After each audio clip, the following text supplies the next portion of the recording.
Okay, going ahead. Section 50B, again very important, slump sale. There may be a direct question. You may do an entire chapter of capital gain, big chapter, but if you leave this one concept, and then we purposely put a big question on slump sale. So please never ignore slump sale. Okay, it means what? We are selling the entire unit or undertaking as a whole, not piece and part.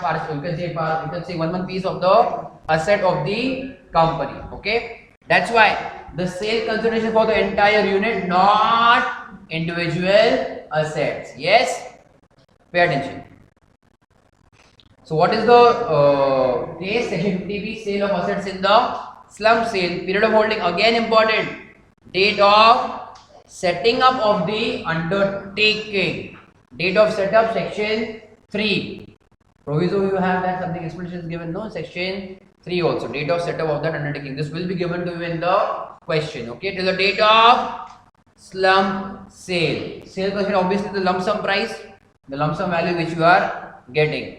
But the cost of acquisition is net worth of the undertaking of the assets which are being transferred. Here there may be unit A, B, C. Unit C is being sold, so we will calculate unit net worth of the unit C. Obviously, sale price is paid for the unit C only, no? So something like that. What will you do? Calculation of net worth. It just means what? Assets minus liability. Which parts we do not consider at times? That revaluation reserve is to be ignored, or any upward valuation in the asset by revaluation reserve to be ignored. Year of taxability is obviously year of slump sale. Very important. Indexation benefit not allowed. Yes. For depreciable assets, take WDV as per income tax. So they may give you book WDV. They may give you other than income tax WDV. You have to compute what, or have to arrive at only income tax WDV. Yes. If there is land or which is not a depreciable asset, then take obviously the book value. Revaluation reserve or revaluation will not be considered. Yes or no? Then, so this will fall under your 36 months category. If it is more than 36 months, then long term. If it is less than 36 months, then short term. Taxable at 20%, and if it is short term, then at normal rates of taxation. Yes or no, everyone? So how do you calculate net value? So net worth, aggregate of assets minus liabilities appearing in the books of accounts. Depreciable assets, take WDV. In case of capital assets, where the whole expenditure has been under section 35AD. What was 35AD?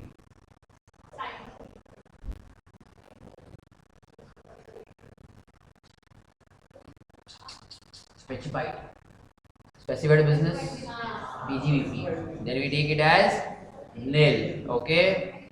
We have not done a question on this, but it is also important. If you have already claimed 100% reduction expenditure under 35AD, then we do not take anything, even if it is appearing in your balance sheet. Correct? As it is, balance sheet is important here, not P&L, right? And other capital assets take book value, or other assets take just book value. Okay, this was important. For depreciable assets, you take WDV. Fine. Very important. The exemptions. Yes. That means your gains will be reduced. Exemption will do the work of what? Reducing the gain. That means reducing the tax liability. Yes, very important. Pay attention now. First section 54. Eligible assessee only. Individual or HUF. Individual can be. Non-resident also important. Yes. Type of gain. As it is, all of these are allowed only for long term, first of all.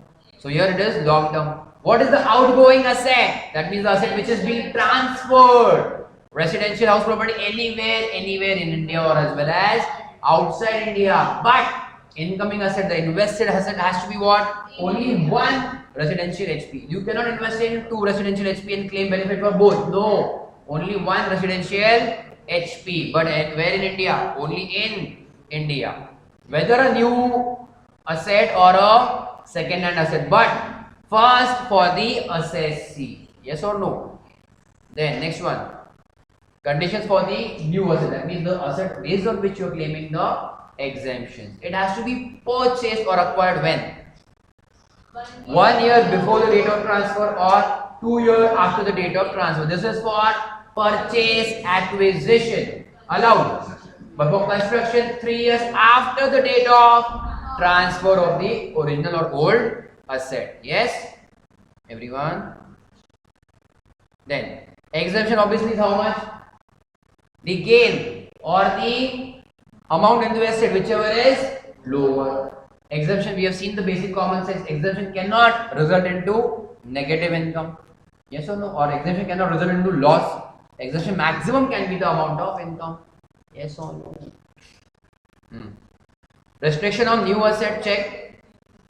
It cannot be now transferred. Pay attention. The new asset cannot be now sold or transferred within 3 years from the date of purchase.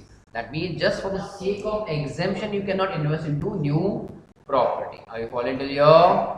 Fine. If you only do it, then what? It will result into short-term capital gain. The actual sale price is there, isn't it? Sold within 3 years, actual sale price is there, but cost of acquisition is what? The gain you have already taken benefit of. Check. Cost of acquisition is the actual cost of the new house property minus exemption allowed. The purchase price is reduced. The purchase price is reduced. Yes or no? 54F. Again, same type of assessee. Individual or HUF, whether resident or non-resident. Type of gain is long-term. Outgoing asset is any capital asset other than residential HP. Yes or no? But again, incoming asset is what? Again, only one residential HP in India. 54 is now, what is the only difference in 54? Outgoing was residential HP. 54F is any other capital asset other than residential HP. It can be gold, jewelry or whatever. Yes? But what is some additional condition here? Again, if it is acquisition 1 year before, 2 years after date of transfer, if it is construction then 3 years after date of transfer. But he should not own more than 1 HP at the date of transfer, as well as he should not purchase something else. Yes or no? The date of transfer. So check. He should not purchase any other residential within the period of 1 year or construct any property within 3 years from the date of transfer of the original asset. Are you following this or no? Everyone?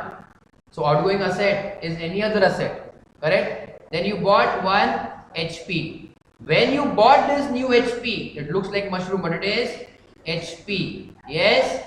You should not hold more than 1.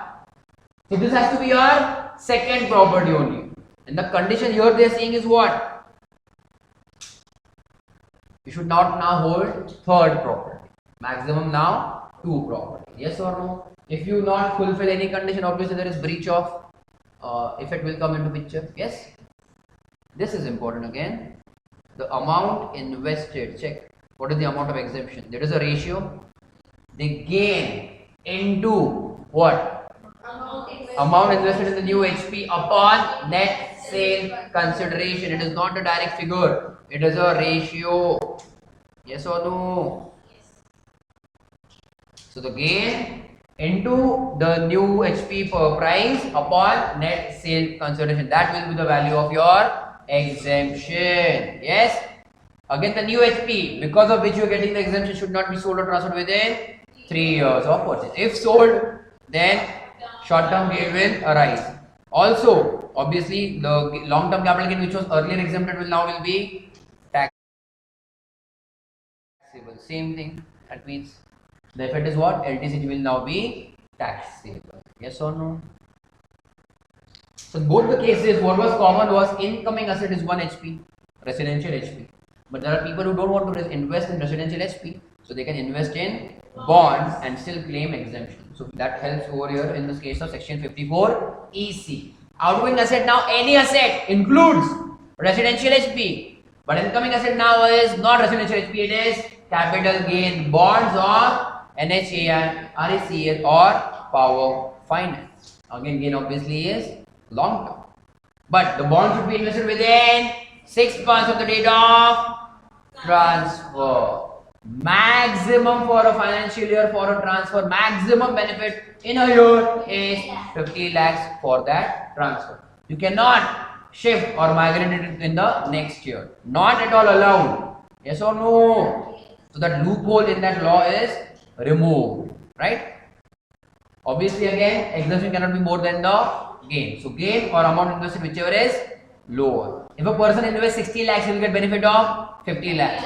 If the gain is 40 lakhs but invested is 30 lakhs, he will get only 30 lakhs of exemption. And redemption, these are bonds as it is, so there is a lock-in period of 5 years. It is redeemable only after 5 years. Yes or no? If at all he redeems it before 5 years, it is actually not possible practically, but still if he does, then what? Whatever was exempted earlier will now be taxable in the year of redemption, which was within 5 years. Yes or no, everyone? Got it? So that is your 54 EC. Can there be multiple exemptions? Can a person take 54 as well as 54 EC? Can a person take 54 F as well as 54 EC? That is also allowed. 54 EE, the only difference is in the type of investment.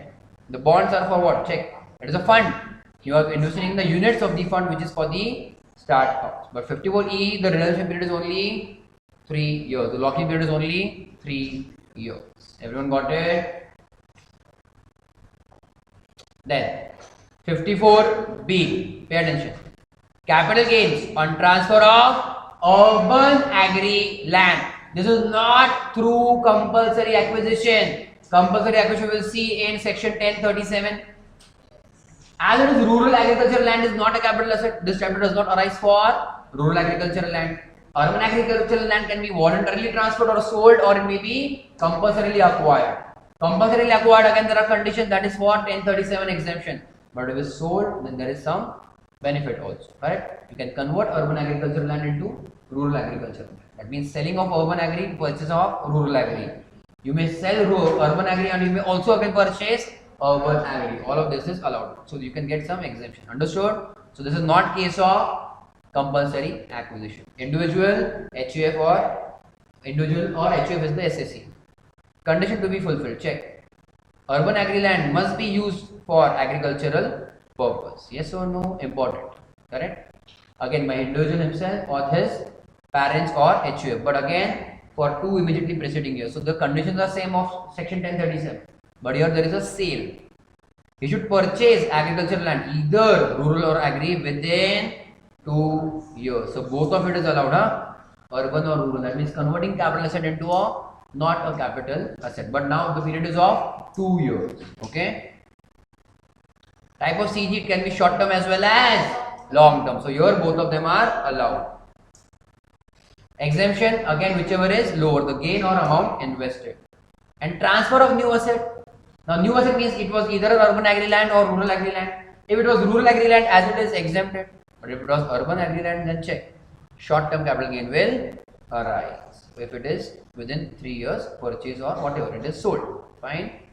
So cost of asset shall be reduced from the amount of capital gain exempted earlier. Same effect of section 54 which we had seen. Okay. Everyone got it?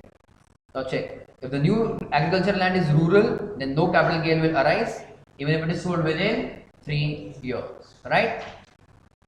54D is what? Compulsory acquisition of land or building. This is different. This is compulsory acquisition, but of your land or building which is used in business. Very important. So type of SSC, any SSC. But it has to be used for business or it has to be an industrial undertaking, compulsorily acquired. It has to be used for at least 2 years before the date of transfer. Situation is same. Okay.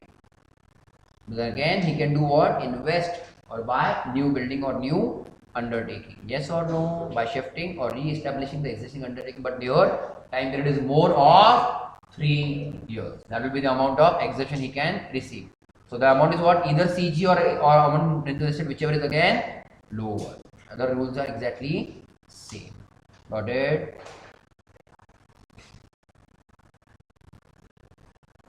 CGAS, again important. Applicable for all of the sections other than 54 and 54F. Some other are not right now part of a syllabus, but importantly for 54 and 54F. Who is not allowed under CGS? Not required. 54 EC, which one? Capital gain bond. EE, your units of startup fund. Correct? So check. Very important. What are they saying? You are given time period to invest or purchase new property within 2 years or construct new property within 3 years. Correct? So for the previous year, you will claim the exemption, but you are going to do investment in future. That's why they say, the income tax law says, do not keep the money with you. Deposit this gain money into a separate bank account known as capital gain account scheme. Understood? This is compulsory. You have to do this. Either invest in the new property before the filing of income tax return, then that is okay. Or you can claim the exemption in income tax return, but before that you have to deposit into CGAS. Only then you can claim the exemption. Are you following or no? So this has to be done before ROI, return of income due date, that is of 139(1) due date. Very important. Are you following? So if at all you are still buying a new house property, but you have not invested in CGAS, and after 1 year you are buying new house property, you do not get the exemption. Are you following or no? Very important. So first, asset is not purchased. Pay attention. Asset is not purchased or considered before ROI due date. The CG has to be deposited in the CGAS before furnishing such return. Are you following? CGS is maintained in the bank. Only then exemption will be allowed. Very important. Okay. If the amount deposited, now second part, if you keep that money in the account, you claim the exemption. Remember, you have claimed the exemption, you have also put the money in CGAS, but not purchased or constructed within 2 years or 3 years. So there is a you can say unutilized amount in the CGAS. Check how much time.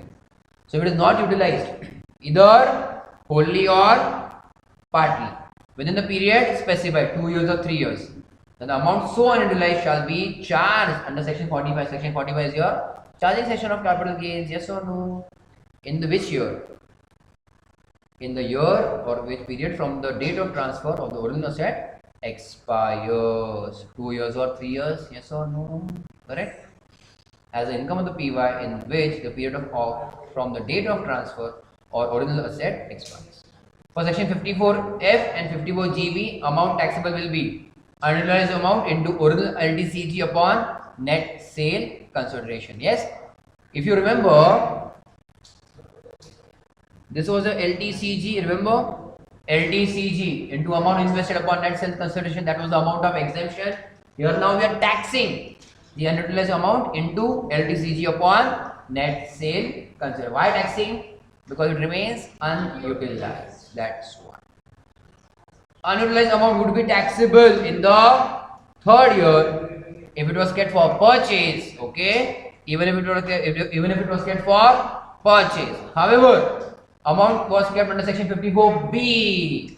Unutilized amount will be taxable in the second year. Fine. Fine. Next one. Tax rate, most important. Most important. If you have to calculate capital gain only, that is okay, not much big deal. But if you are calculating tax under capital gains, it will have to be very, very careful. Okay, it will affect a lot whether chapter 6A is allowed or not, whether rebate is allowed or not, whether what is the tax rate and all of that you have to see. So as such, there are many tax rates. There is 10%, 15%, 20%, and as well as normal slab rates. All of them is mixed over here. So this depends on type of capital asset and type of your holding, long term or short term. So check, pay attention. The most important in the new one is your 112A. It applies only for listed equity shares on which STT was paid at the time of purchase and transfer. Okay. Then unit of equity oriented mutual fund. Equity oriented, not debt oriented. Okay. And unit of business trust on which STT was paid at the time of transfer. Are you following here? Understood or no? Types of asset. If it is LTCG, holding period, tell me.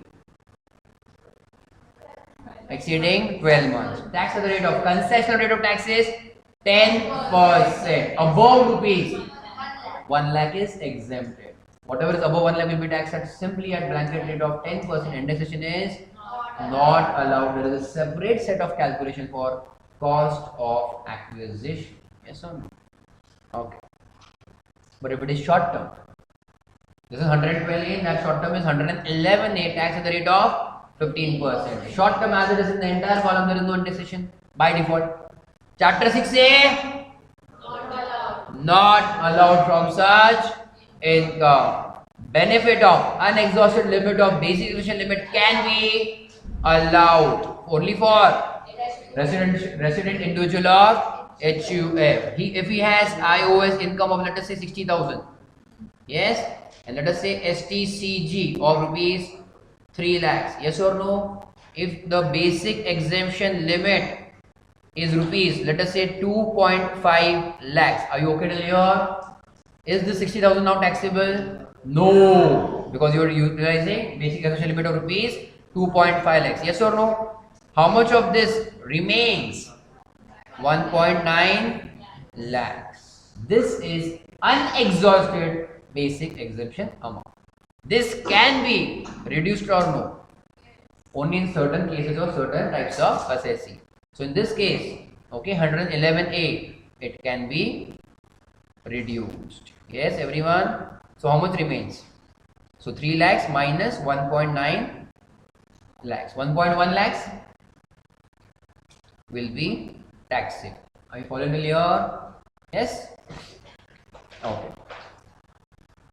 For non-resident or foreign company for other securities, listed or unlisted shares of a company, not being a company which public are substantially interested, that means it is a closely held company, you can say a private company. It is taxable at what? 10% without indexation for LTCG. Chapter 6A again, not allowed. Okay, STCG is still the same? No, it is over here. Normal tax rates. Okay. For residents, listed securities. So why it is not coming in point number 1?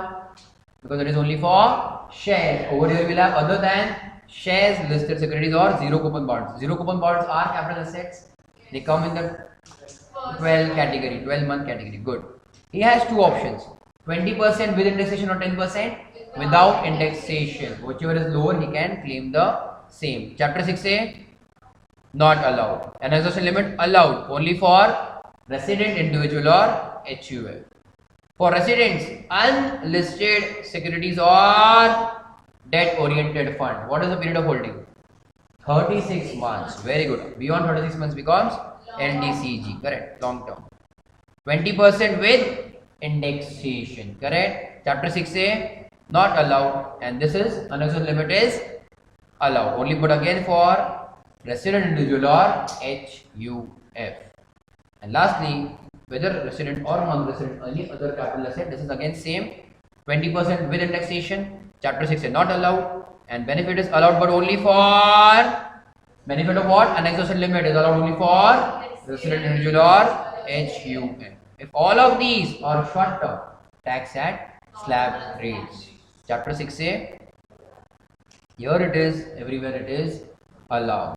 And obviously the basic exemption limit is, there is no question of allowing, because it is as it is. If you are taxing a normal, it is deemed it is allowed, isn't it? If it is short term of any of these, if the income comes to 2 lakhs and you are taxing a normal slab rate means for 2 lakhs, it is completely exempt. So it is deemed, no, it is exempt. Understood here? 112A, rebate, not allowed. Very important. Rest of all of the capital gains, rebate is allowed. Check. So chapter 6 is not allowed where all? 112, 111A as well as 112A not allowed. Yes or no? Then benefit of unexhausted limit is allowed only obviously for residents. Yes, for 112, 111A and 112A. Yes. Indexation obviously we do not allow for bonds and debentures. Only capital gain index bonds and sovereign bonds allowed. Yes. LTCG for listed bonds or debentures taxable at 10% without indexation, correct? And LTCG for unlisted bonds is taxable at 20% without indexation. Is it right? 20% with indexation, no? Without indexation, because there are debentures and bonds. The debentures and bonds. Where it is? नीचे है. And this is very important, but 87A is not available if the LTCG is of 112A. Equity oriented we've already done. 65% is held in that funds. Then some exemptions. Again for 112 indexation is not allowed, correct? Yes, no?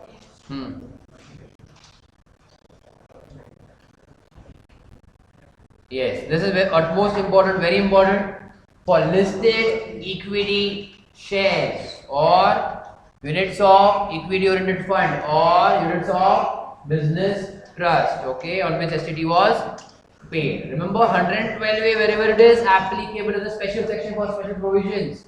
Earlier it was exempted earlier. Now it is taxable at the rate of 10% above rupees 1 lakh. So here we have discussed this quite in detail. Yes? So check. We have taken some figures.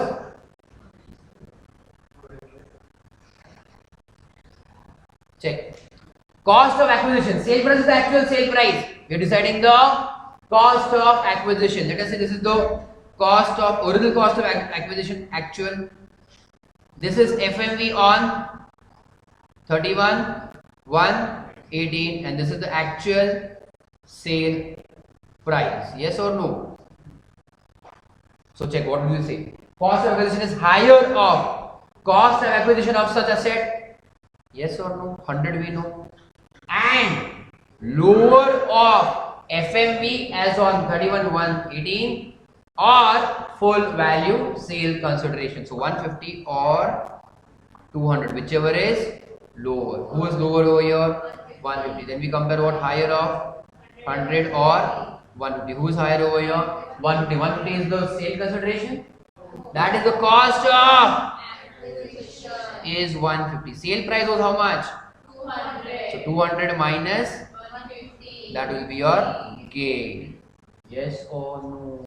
Yes. Everyone. Correct? Very important. Right? I told you the concept also. The reason was what? From 100 to 150 is they wanted to exempt it because that was the law earlier. But only whatever is now the gain over and above that date, that will be taxable. Got it? Very important. Fine? 1037. Individual or HUF owns urban agri land. Used for agriculture purpose immediately 2 years at least for, okay, immediately preceding the date of transfer, not year of transfer, by such individual or parents of or by HUF, okay, and is compulsorily acquired. The earlier case which we saw exemption, that was transfer. This is compulsory acquisition by, and the compulsion is determined by CG or RBI, not state government.